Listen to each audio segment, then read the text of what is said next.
আজকে আমার বরমশাই বাজার থেকে 5 কেজি ওজনের মাছ না 5 কেজি ওজনের মাছের মুড়ো নিয়ে এসেছে। বড় পাকা মাছের মুড়ি ঘন্ট করলে কিন্তু দারুণ লাগতো খেতে, কিন্তু আমি না মুড়ি ঘন্টটা পারি না জানো তো। তো বাঁধাকপি এনেছে, বাঁধাকপি দিয়েও কিন্তু করবো না, ভাবছি একটু কষা কষা করে করব। আর তোমরা মান চেনো তো, মান ভাতে দিয়ে আমার শ্বশুর মশাই ভাত খেতে ভীষণ ভালোবাসে। একটা মান এনেছে, তাই মানটা ভাতে দিয়ে দিলাম।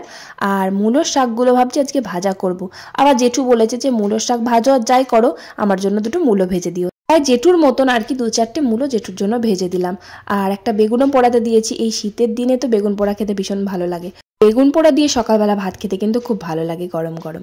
বাবার জন্য জ্যান্ত মাছ দিয়ে একটা আলাদা তরকারি করে দিলাম সব রকম সবজি দিয়ে, আর মূলো শাক ভাজা, মূলো ভাজা, আর এই যে মাছটা আর মাছের মুড়োটা একসাথেই একদম কষা কষা করে রান্না করলাম। তাই বলো, শীতকালে কিন্তু রোদে বসে বাসন মাজতে বেশ ভালোই লাগে, গরমকালে একটু কষ্ট। তারপর এই যে কাচাকুচি ছিল, কয়েকটা জামা কাপড় কেচে চান টান করে খেতে বসলাম। এরকম করে মাছের মুড়ো রান্না করলে মাংসকেও বলবে সরে যা, জাস্ট ফাটাফাটি।